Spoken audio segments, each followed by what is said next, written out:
Luís XIV nasceu em 5 de setembro de 1638, apelidado de O Grande e Rei Sol. Foi o rei da França e Navarra de 1643 até a sua morte em 1715. Seu reinado de 72 anos é o mais longo de toda a história da Europa, e entre os reinados de duração historicamente comprovada, foi o mais longo da história da humanidade. Nenhum outro monarca ocupou um trono por tanto tempo. Foi um dos líderes da crescente centralização de poder na era do absolutismo europeu. Era filho do rei Luís XIII e de sua esposa Ana da Áustria. Seu pai morreu em 1643, quando Luís tinha apenas 5 anos de idade, tendo sua mãe se instaurando regente em seu nome. Seu reinado pessoal começou em 1661, após a morte do seu principal ministro, o cardeal italiano Jules Mazarin. Luís apoiava o conceito do direito divino dos reis, continuando a política de seus predecessores de criar um governo centralizado a partir da capital. Procurou eliminar os últimos vestígios de feudalismo que ainda existiam em algumas partes da França e pacificar a aristocracia, oferecendo a muitos membros da nobreza a oportunidade de morar no seu luxuoso palácio de Versalhes. Por esses meios, Luís se tornou um dos monarcas franceses mais poderosos da história e consolidou o sistema da monarquia absoluta que perdurou na França até a Revolução Francesa. Seu reinado viu a França chegar à liderança das potências europeias e lutar 3 guerras diferentes: a Guerra Franco-Holandesa, a Guerra dos 9 Anos e a Guerra da Sucessão Espanhola.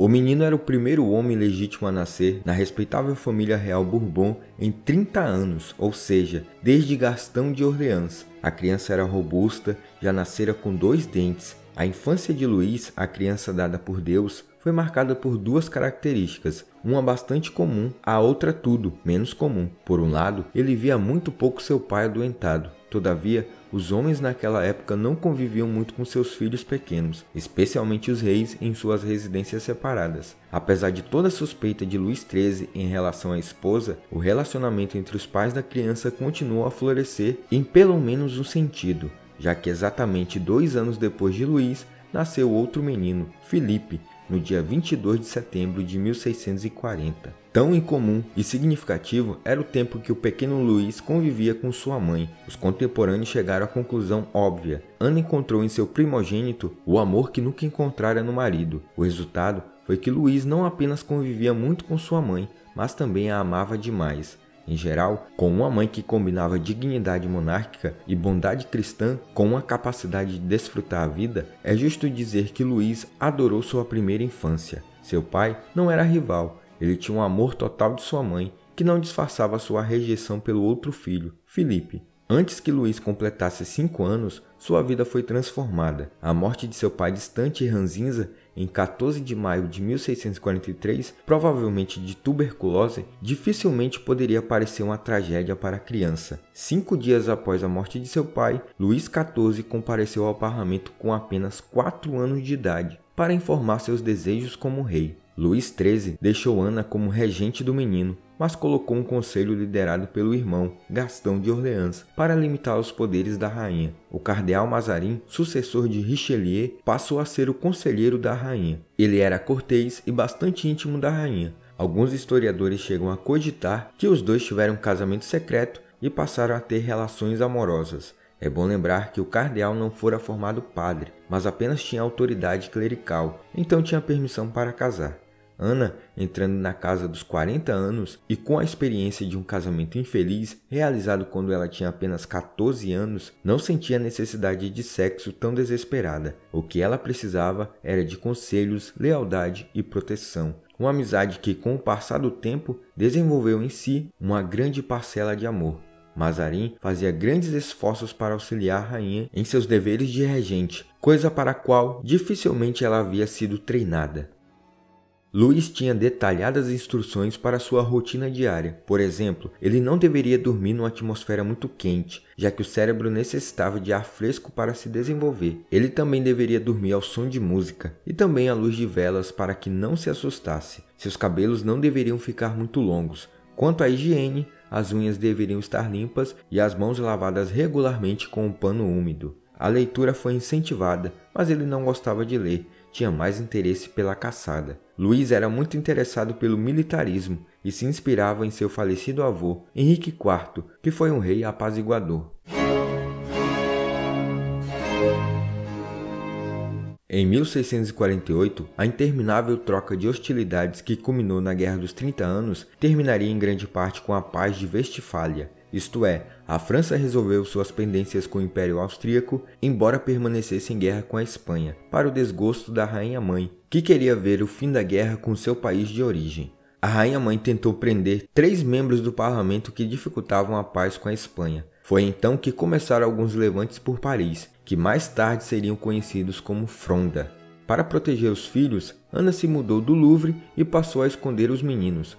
Anne-Marie Louise, prima de Luís, passou a conclamar o povo contra o exército real, o que mais tarde lhe resultou em exílio. Em sua maioridade, Luís mostrou uma pronunciada antipatia por mulheres políticas. As mulheres eram para ele elementos indesejáveis na política, com uma venerável exceção, sua própria mãe. Para ele, as mulheres serviam em apoio público e privado. Se o desafiassem ou protestassem, não era aceitável. Embora se considerarmos que ele foi lembrado como Rei Sol, dando luz à sua corte, podemos considerar que as mulheres em sua vida foram as estrelas desse universo intrigante.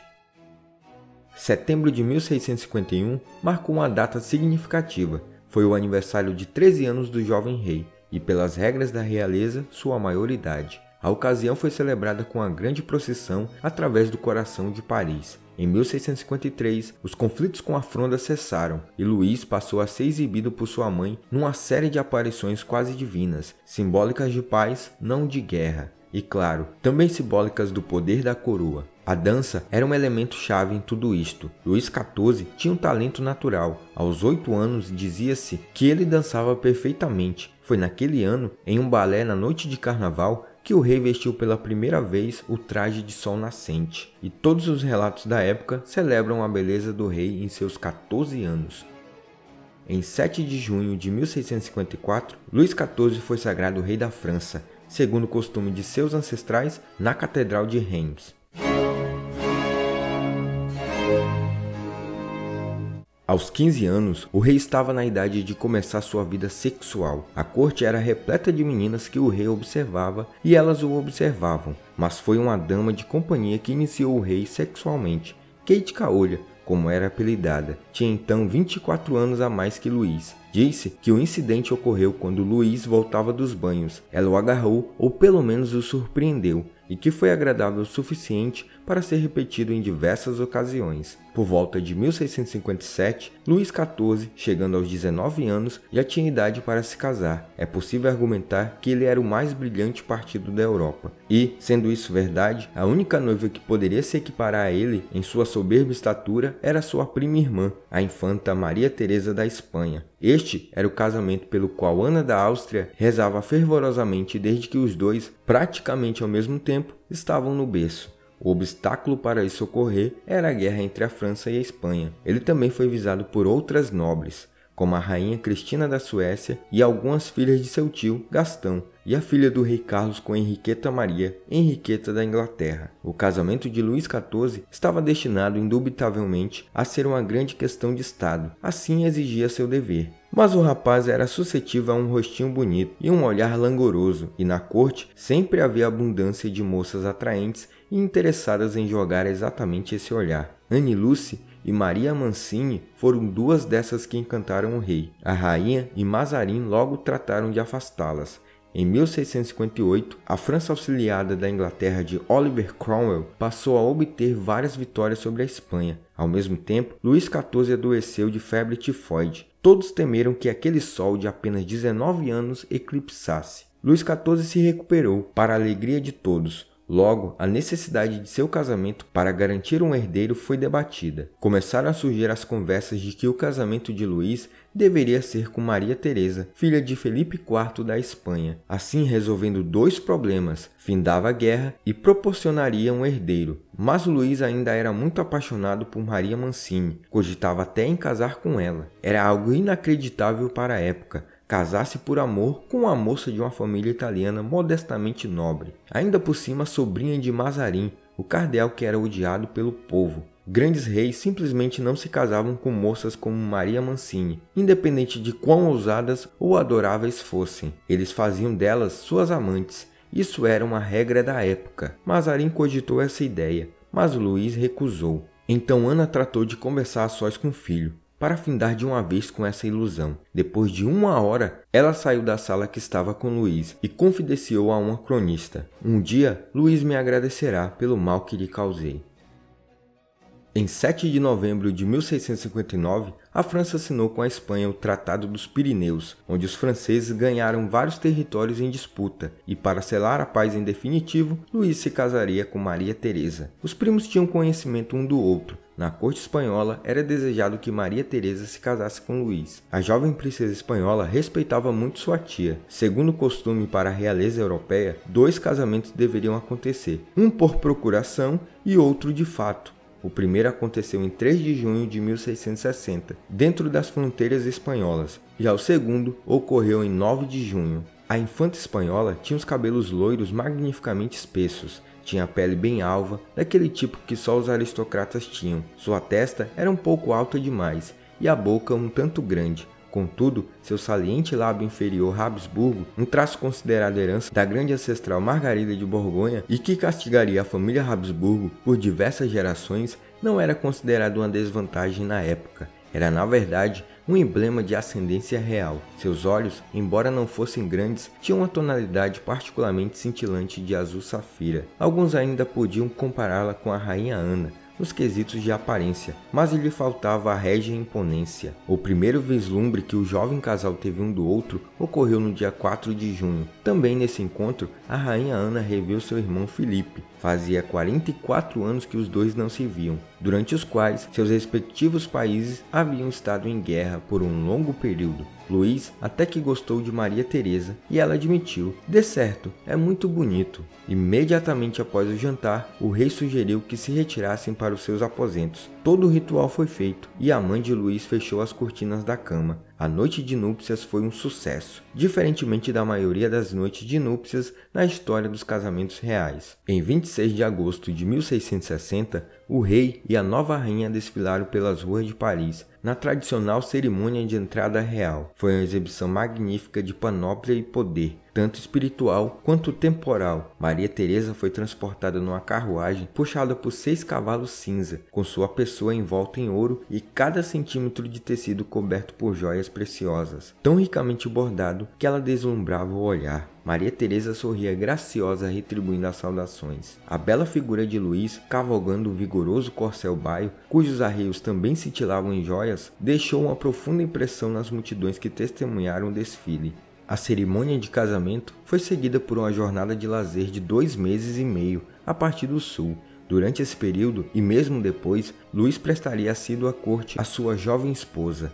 Há uma história que afirma que Maria Teresa usou a oportunidade da noite de núpcias para fazer com que o rei jurasse jamais abandoná-la e dormir todas as noites ao seu lado. O rei realmente cumpriu sua promessa e terminava todas as suas noites na cama da esposa. Pela manhã, ele seguia para a cerimônia de vestuário, deixando Maria Teresa para aquele sono mais longo e preguiçoso. No que dizia respeito ao ato do amor, Maria Teresa deixou claro que estava muito contente com o esposo que escolhera. Luís admirou a paixão legítima que sua esposa sentia por si. O problema era que Maria Teresa era sem graça, sem interesse pelas artes, pela dança. Ela formou um pequeno mundo de língua espanhola ao seu redor, com seus cães e anões de estimação. Seu único entusiasmo, os jogos, dificilmente poderia ser descrito como inspirador. Com o tempo, ela exibira um traço possessivo e ciumento, de modo que a exigência da noite de núpcias talvez tenha ocorrido de fato. O que enfraqueceu Maria Teresa aos olhos de seu marido foi sua inata relutância em aceitar o papel público de rainha da França em suas implicações mais abrangentes. Ele precisava de um astro para refletir a luz de seu radiante sol. Podemos cogitar que uma esposa perfeita para ele seria Henriqueta da Inglaterra, se seu pai não tivesse sido deposto do trono inglês, ou se cogitarmos mais profundamente, em uma época futura, Maria Antonieta seria uma bela esposa também. Se Luís não encontrou a esposa que queria, Ana da Áustria encontrou a filha que sempre quis. As duas se tornaram grandes amigas. A rainha engravidou em 1661, cumprindo assim o que muitos, se não Luís XIV, provavelmente pensavam ser sua única função. Contudo, a gravidez deixou seu jovem e ativo marido com uma boa quantidade de energia sobrando.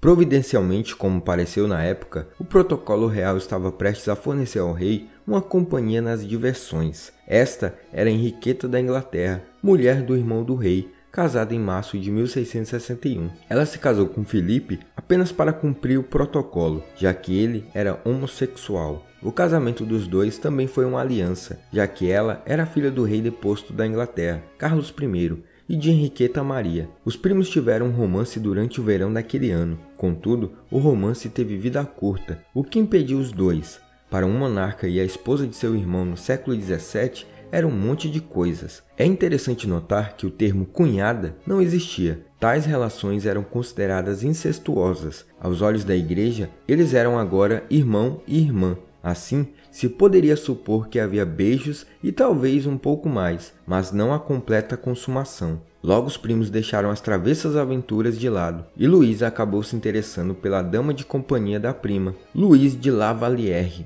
Os dois tiveram um longo caso de amor secreto e perigoso. Ela se manteve relutante, fugiu e depois voltou à corte. O rei a mantinha em segredo, para que ninguém soubesse e a reputação da dama não ficasse em perigo. Ele traía a esposa Maria Teresa e legitimava os filhos fora do matrimônio, uma maneira de recompensar suas ex-amantes pela dedicação, o que irritava a corte e a igreja. A quantidade de casos de Luís XIV não pode ser computada, mesmo o número de filhos é incerto, mas houve pelo menos 18. O Rei Sol teve 3 amantes de longa data. A primeira foi a Virgem Louise de La Vallière, que se entregou ao monarca aos 16 anos e permaneceu amante oficial por 10 anos. Apaixonada, sujeitou-se a situações humilhantes. Deu à luz o primeiro filho do casal sob sigilo numa casa de Paris, em março de 1663. O médico da moda foi escoltado numa carruagem anônima e entrou na casa com os olhos vendados. Lá, ele ajudou uma dama mascarada a dar à luz. Depois de Louise, o Rei Sol se encantou por Athenais de Montespan. Aos 20 anos, ela era casada e, fora dos padrões da época, adorava sexo. No auge da relação, se encontrava com o rei 3 vezes ao dia. Em 10 anos, teve 6 filhos, 2 do marido e 4 fora do casamento. A terceira amante real foi Françoise de Binier, uma mulher recatada que se casou cedo e ficou viúva aos 25 anos. Françoise se tornou marquesa de Maintenon e em seguida a segunda esposa, nesse caso secreta do rei. Nessa época, Maria Teresa já havia falecido e Luís XIV completara 40 anos. A escolha de Luís por Madame de Maintenon estava relacionada à mãe, Ana da Áustria, pessoa de estirpe irrefutável. Boas mulheres, no sentido moral, sempre foram fascinantes para Luís XIV, e apesar de toda sua justificada reputação de promiscuidade na juventude e o estabelecimento de seu harém aos 30 anos, nota-se que ele passou pelo menos metade de seus 77 anos na companhia delas. Em 9 de março de 1661, aos 58 anos, morreu o cardeal Mazarin. Luís anunciou que não haveria substituto para o cardeal. No futuro, ele presidiria pessoalmente o seu governo. A famosa frase "o Estado sou eu" faz referência a essa situação. Claro, Luís tinha assistência de seu conselho. Ele também era auxiliado por ministros altamente inteligentes, como o famoso Jean-Baptiste Colbert, o ministro das Finanças. O poder do rei da França neste momento era absoluto, em teoria, mas na prática não era absolutamente ilimitado. Ainda havia o fantasma dos Estados Gerais, que não se reuniam desde 1614 e iriam se reunir apenas em 1789, meses antes da Revolução. Mas Luís era bastante habilidoso, sabia a hora de cada situação, era obcecado por trabalho, demonstrava um interesse e uma exigência obsessiva por detalhes. Isso se estendia não apenas às ordens e questões militares, mas a assuntos como arquitetura e decoração, até os mínimos detalhes. Ele ainda era muito jovem, tinha apenas 21 anos. Em 1º de novembro, a rainha Maria Teresa deu à luz a um menino no parto feliz, Luís da França, um delfim. Dentro de alguns meses, ela ficou grávida novamente. 5 dias após o nascimento do Delfim, a madrasta de Maria Teresa também deu à luz o futuro rei da Espanha, Carlos II, que seria o último Habsburgo a governar a Espanha. Por volta dessa época, o rei passou a adotar Versalhes como seu ponto de acomodação. Versalhes tinha o encanto da simplicidade, já que havia acomodações limitadas e apenas os nomeados pelo rei poderiam estar presentes. Luís passou a ter afeto especial pelo lugar. Por mais modesto que Versalhes fosse nesse estágio, os jardins já eram luxuosos e já havia uma adorável coleção de pássaros raros, pelicanos e avestruzes. O rei começava a ser dominado pela mania de construir, que não abandonaria no curso de seu reinado, de modo que numa espécie de trabalho de Sísifo, ele transformaria um modesto castelo num vasto palácio, apenas para se ressentir da falta de privacidade e começar tudo outra vez com outro modesto castelo. Luís passou a gastar somas assombrosas de dinheiro nos anos seguintes, e obrigando os operários a trabalharem até nos feriados santos. Luís XIV era um paisagista fanático, tinha especial interesse por laranjeiras, cujo perfume sutil e distinto ele adorava. Foram plantadas 12.000 mudas de laranjeiras em Versalhes.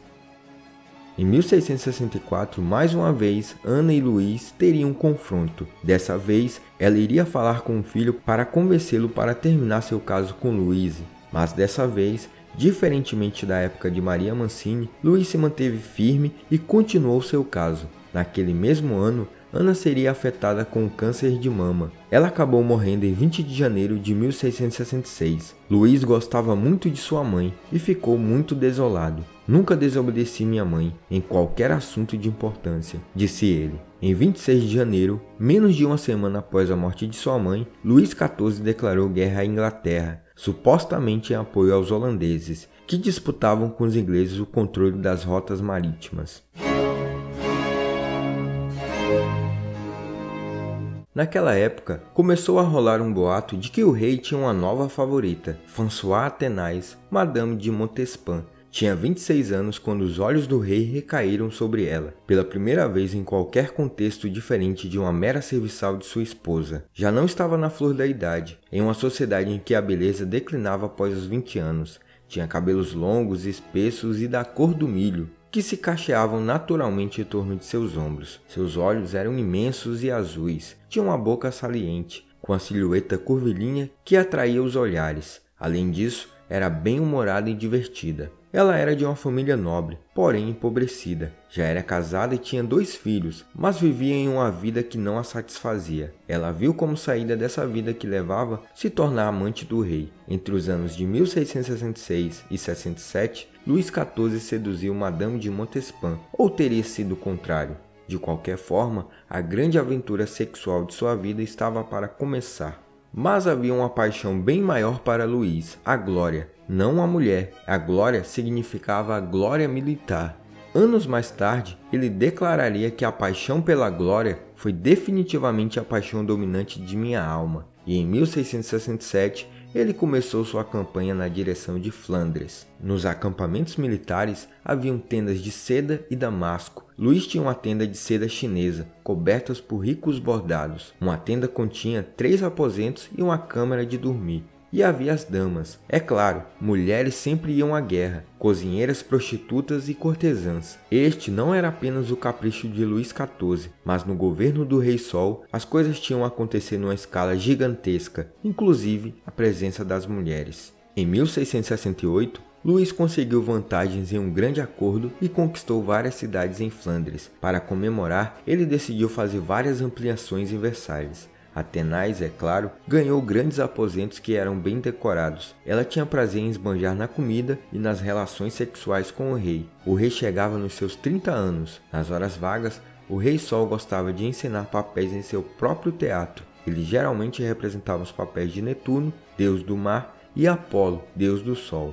Em 1670, Luís XIV se aproximou de Carlos II da Inglaterra para que os 2 países atacassem conjuntamente a região de Flandres, nos Países Baixos. Quem foi a mediadora entre os acordos entre os franceses e ingleses foi Henriqueta da Inglaterra, prima de Luís XIV e irmã de Carlos II. Mas pouco tempo depois, ela morreu de peritonite aguda. Luís declarou guerra aos holandeses em 1672, buscando solidificar seus domínios a noroeste. Esperava-se que a chamada Guerra Franco-Holandesa terminasse em mais um triunfo para o monarca militar mais deslumbrante da Europa, mas desta vez os vitoriosos exércitos franceses encontraram um rival à altura. A heróica resistência dos holandeses assumiu a forma de abrir os diques e inundar seu próprio país, praticamente impossibilitando mais avanços franceses. Tudo isto foi feito sob o comando de seu recém-nomeado líder, o jovem príncipe Guilherme de Orange. Os franceses foram obrigados a recuar no começo de 1673. Guilherme seria o grande rival de Luís nos próximos anos. A Guerra Franco-Holandesa foi finalmente concluída em 1678. Os franceses ganharam alguns territórios retirados do domínio espanhol. Luís XIV agora tinha tempo livre para dois novos entusiasmos. Em primeiro lugar, ele se concentrou mais uma vez em Versalhes. Seu novo arquiteto oficial, Jules Mansart, recebeu somas para gastar que se elevaram dramaticamente ao longo dos anos seguintes, chegando a 5,5 milhões de libras em 1680, partindo de meros 3/4 de milhão em 1676, respectivamente 18 milhões e 2,5 milhões de libras na moeda atual. O objetivo em todos os casos das modificações e adições era a grandiosidade. Grandiosidade para os olhos de toda a Europa, o continente onde Luís tornara-se visivelmente o monarca dominante. O segundo entusiasmo foi do tipo habitual. O rei se apaixonou. O nome da mulher, Angelique. Contudo, como este era o amor de um homem de 40 anos por uma moça de 18, havia um novo aspecto na relação. Tratava-se de pura paixonite pela juventude e pela aparência lourada, etérea e virginal da moça. Tempos depois, a moça engravidou, mas o filho morreu logo após o parto, e como todas as suas outras amantes, Luísa acabou se cansando e deu um título de duquesa para ela, que na verdade era uma despedida. Com uma idade já avançada e com a vida muito atribulada, Luís teve de recorrer a alguns estimulantes para continuar sua vida de excesso. Assim, por volta dessa época, começaram a surgir misteriosos envenenamentos na corte, e Luís começou a sofrer com desmaios. Muitos acreditavam que ele estava sendo vítima de envenenamento e que uma de suas amantes, Madame de Montespan, seria a culpada. Mas acredita-se que os desmaios eram devido a chás estimulantes tomados pelo rei e sua longa e excessiva jornada de trabalho que incluía o sexo.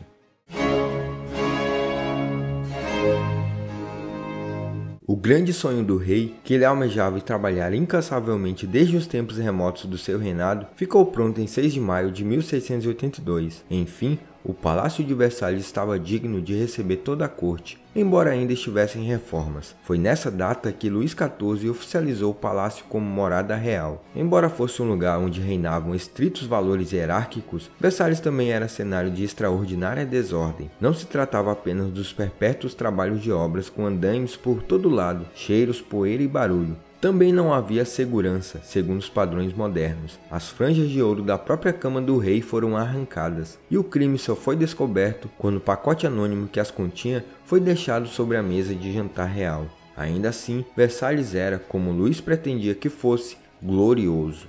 A política externa militante e militarista do rei também tomava parte de seu conceito de glória pessoal. Infelizmente, ambos os aspectos da vontade do rei, a criação de Versalhes como centro da Europa e sua saga por glória militar, exigiam enormes somas de dinheiro e o dinheiro era finito, mesmo que não parecesse para o Rei Sol na época. A frágil paz com os holandeses de 1678, que encerrou a Guerra Franco-Holandesa, foi violada quando Luís passou a anexar gradualmente certas cidades e territórios que consideravam franceses por justiça. O imperador Habsburgo, a Espanha, a Holanda e a Suécia se envolveram, e a guerra certamente assomava no horizonte. Enquanto isso, os turcos chegavam aos portões de Viena em 1683. Foi nesta atmosfera de iminente caos na Europa que um evento totalmente inesperado aconteceu tanto na vida pública quanto na vida privada de Luís XIV, produzindo um impacto irrevogável sobre seu curso futuro. A esposa do rei, Maria Teresa, faleceu em 30 de julho de 1683. A morte da rainha Maria Teresa mergulhou Luís XIV numa crise interna. Era consenso entre seus conselheiros e cortesãos que o rei se casaria novamente. Mais uma vez, sua noiva seria uma grande princesa. Era o que faziam os reis repetidas vezes se as esposas insistiam em morrer, como acontecera com muitos monarcas europeus. E por que não? Às vésperas de seu aniversário de 45 anos, Luís ainda era um homem vigoroso, mas a aparência dourada da sua juventude evanesceu. Os belos cabelos haviam começado a recuar, e agora ele estava praticamente careca, recorrendo a perucas encaracoladas e imensamente volumosas, representadas em seus retratos oficiais. A boca do rei começara a se curvar para baixo, abandonando o sorriso de pã da sua juventude, e seu nariz tornara-se mais pronunciado. As belas pernas e pés, que como os cabelos haviam sido tão admirados quando ele dançara em papéis heróicos no balé da corte, eram frequentemente torturados pela gota. Luís começou a ganhar peso, o que não surpreende muito dado seu enorme apetite, para desespero daqueles que comiam em sua companhia,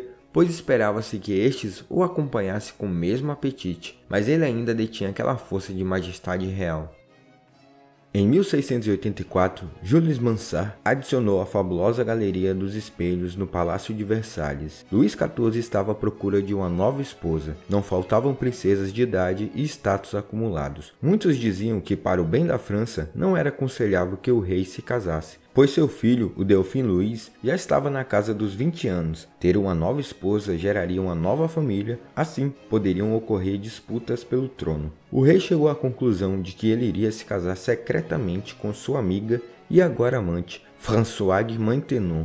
Estas uniões secretas, conhecidas como casamentos morganáticos, eram, na verdade, uma característica do período. Implicavam a igreja e não o Estado, e não eram registradas. Um casamento numa capela, realizado pelo clérigo e com testemunhas, era o bastante, embora a união não trouxesse consigo qualquer posição oficial, neste caso, a rainha da França. Filhos de uniões morganáticas não tinham direito a herdar reinos ou principados, mas no caso de Maintenon, agora com quase 45 anos, a questão dos filhos não parece ter figurado em qualquer ponto de sua carreira. Mesmo tendo sido realizado secretamente entre 9 ou 10 de outubro de 1686, a fofoca sobre o casamento se espalhou por toda a Europa, e nessa época o rei necessitava mesmo de uma esposa companheira, como era Maintenon. O ano de 1686 foi de difícil saúde para o rei. Apareceu um furúnculo em sua coxa, juntamente com a gota em seu pé, fazendo com que ele mal pudesse andar. Ele passou grande parte do ano deitado, até o furúnculo ser cauterizado. No outono, o rei desenvolveu uma fístula anal, uma fissura normal na área. Não bastasse a dor que isso causava, o tratamento, que envolvia separar os tecidos com um bisturi, em uma época, claro, sem anestésicos, era ainda mais agonizante. Mas o rei aguentou a operação realizada no dia 19 de novembro. Outra operação foi realizada, e no meio de março de 1687, ele conseguiu montar um cavalo novamente. O sucesso e a repercussão da cirurgia foram tão grandes que operações de fístulas no ânus ou qualquer coisa que se assemelhasse a isso, como uma simples hemorroida, tornaram-se moda na corte francesa. O cirurgião Félix foi bem recompensado pelo rei, ganhou uma grana e algumas terras, o que lhe garantiu um espaço na nobreza. Aproveitando o momento favorável, ousou pedir algo a mais a Luís XIV. Gostaria que a profissão de cirurgião fosse regulamentada para que deixassem de ser subordinados aos médicos. A realeza então aceitou. O rei, sem querer desagradar o povo da medicina, acabou por regulamentar a profissão de barbeiro, como era conhecido até então os cirurgiões. Dentre outras coisas, estipulou que quem cortava o cabelo já não podia mais operar as pessoas. De certa forma, a profissão de cirurgião estava então imposta e poucas décadas depois já surgiria, inclusive, a Academia Real de Cirurgia. Tudo isso graças ao problema no fiofó do rei Luís XIV.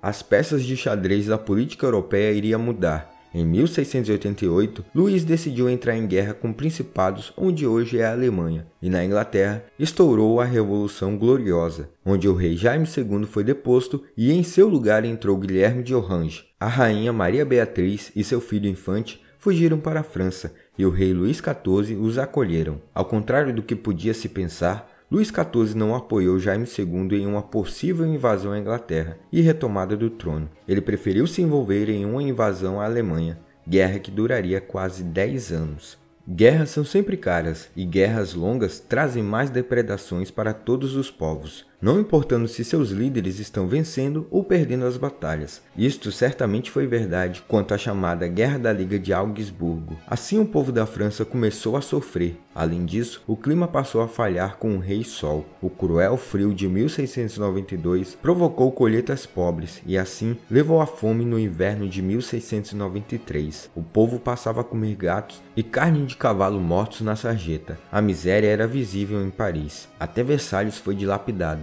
Mais de 12.000 objetos de prata foram derretidos para cobrirem os custos com a guerra. Assim, o palco de um rei no auge de sua glória começou a perecer. O militar mais experiente e confiável do Rei Sol morreu em 1691, o que significava atenção e trabalho redobrado. Quanto à guerra em si, já não era tão gloriosa quanto nos tempos da invasão a Flandres. Em 1693, Luís fracassou em tomar Liege, e a Liga de Augsburgo fora transformada na Grande Aliança pela aderência da Inglaterra e Holanda. 2 anos depois, Guilherme III tomou Namur de volta para a Aliança. Flandres não era a única esfera de ação. Ao sul, a França invadiu a Espanha. Para conseguir apoio, Luís precisava casar seu filho, que nessa época se tornara viúvo, e seu neto, o Duque da Borgonha. O casamento entre Maria Adelaide, princesa de Saboia, e Luís, Duque da Borgonha, foi realizado em 1697, marcando um grande passo na pacificação da Europa. Apesar de ganhar alguns territórios, a Guerra de 9 anos teve um alto custo de vidas, que Luís não reteve. Os exércitos franceses da juventude do rei, que na imaginação popular sobrepujavam os exércitos espanhóis como os guerreiros invencíveis da Europa, já não seriam mais vistos sob esta mesma luz. Guilherme III de Orange, outrora apenas o modesto príncipe de Orange, era o principal líder marcial da Europa.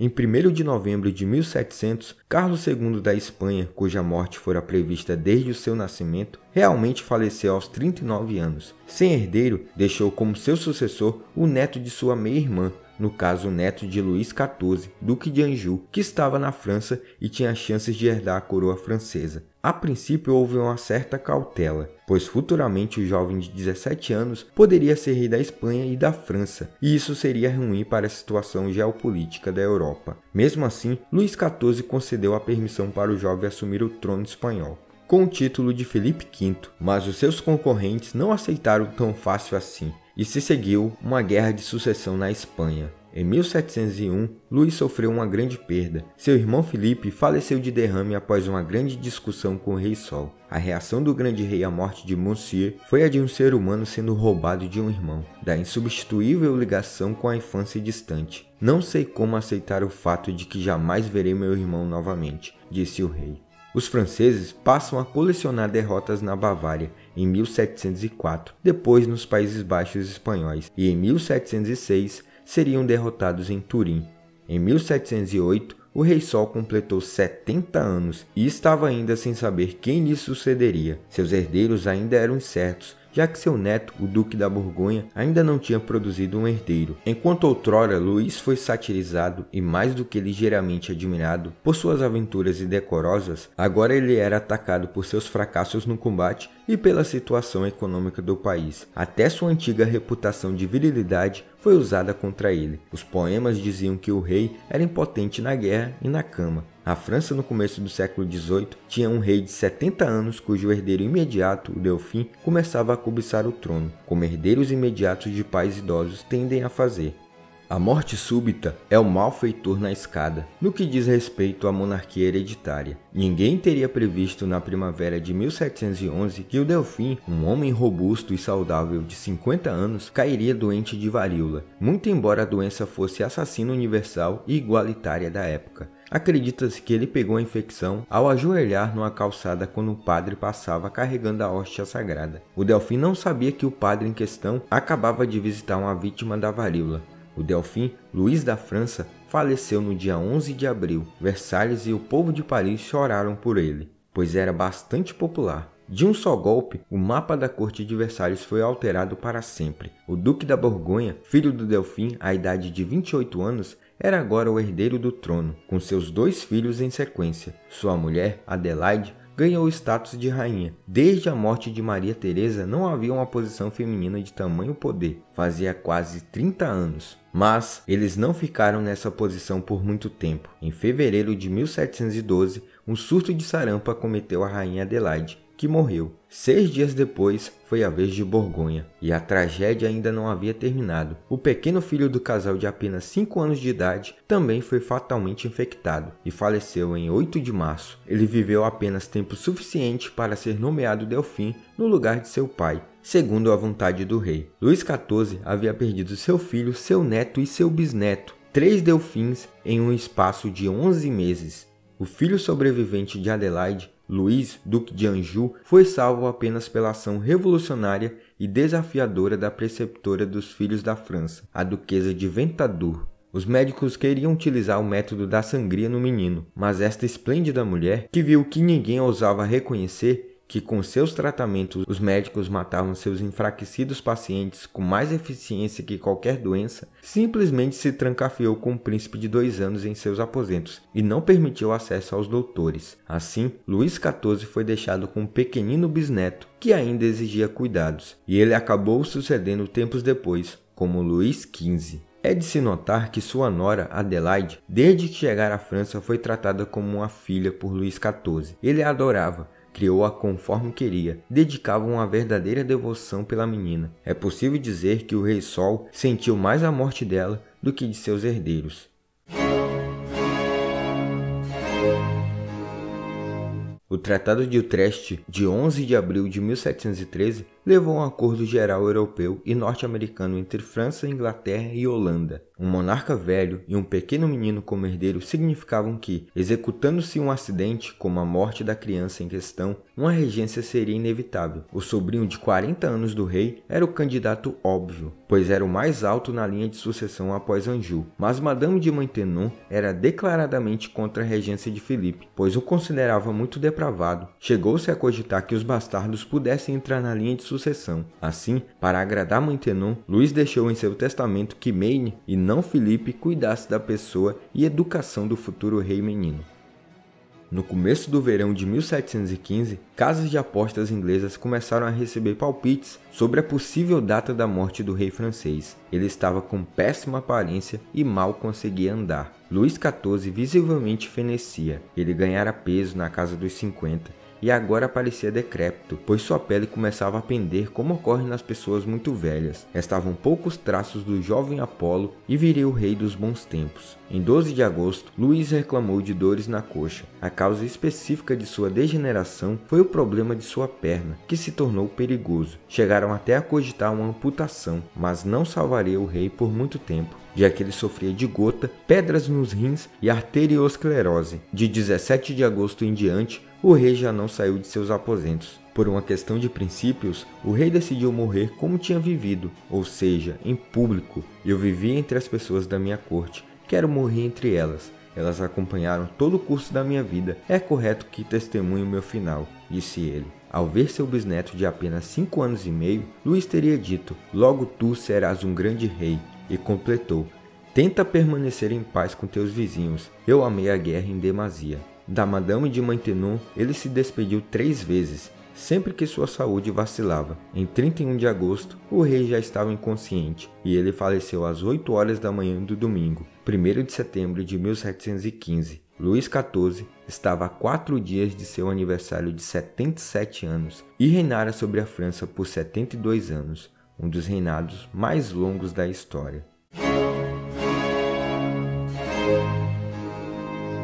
Em A Fabricação do Rei, o historiador Peter Burke analisa Luís XIV além do mito criado e traz a novidade da utilização do marketing político pelos monarcas europeus. Com Luís XIV, a glória, a vitória, o prestígio e a grandeza transformaram-se em imagens suficientemente fortes para garantir a estabilidade do reino e imaginar sua permanência futura. A esse soberano atribui-se a domesticação da nobreza, a partir da invenção a um só tempo da propaganda, da etiqueta e da corte. Claro que todas essas realidades existiam antes de Luís XIV, mas é com esse rei que mudam de lugar e de patamar. Os costumes são regulados, a vida fica, para esse estamento, mais pacífica e prazerosa, tendo a corte como centro. O resultado é um Luís XIV envolto por biógrafos, artistas, artesãos, alfaiates, escultores, cientistas, poetas, escritores e historiadores, todos unidos em torno de um só propósito: fazer do rei um exemplo, um símbolo público da glória, uma representação fiel de Deus na terra. Elaborada tal qual um teatro do Estado, a atuação do rei se transforma em performance. Os seus trajes viram fantasia.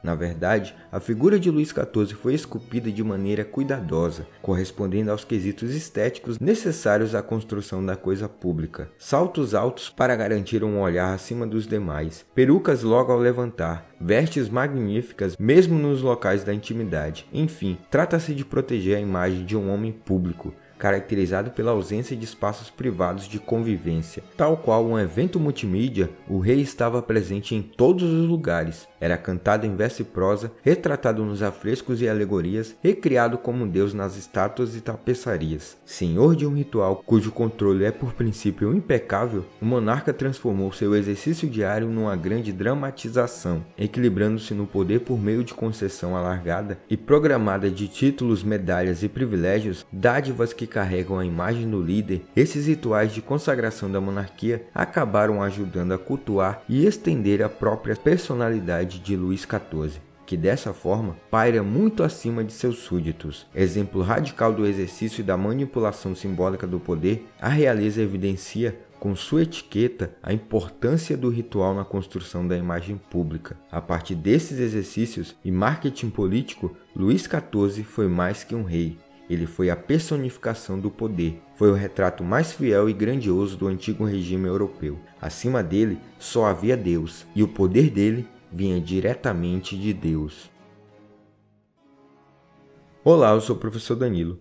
Obrigado por assistir esse vídeo. Se você gostou, se inscreva no canal, deixe o like e compartilhe esse vídeo. Esse é só o início da tão aguardada série sobre Luís XIV. Ainda teremos mais 5 vídeos dessa série. E se vocês quiserem, podemos até fazer um vídeo sobre a série Versalhes, que trata da vida de Luís XIV e da construção do palácio. Aqui embaixo tem nossas fontes, no nosso comentário fixado tem nossas redes sociais e o link para a nossa campanha no Apoia-se. Contribuindo a partir de R$5, você ajuda a manter nosso canal.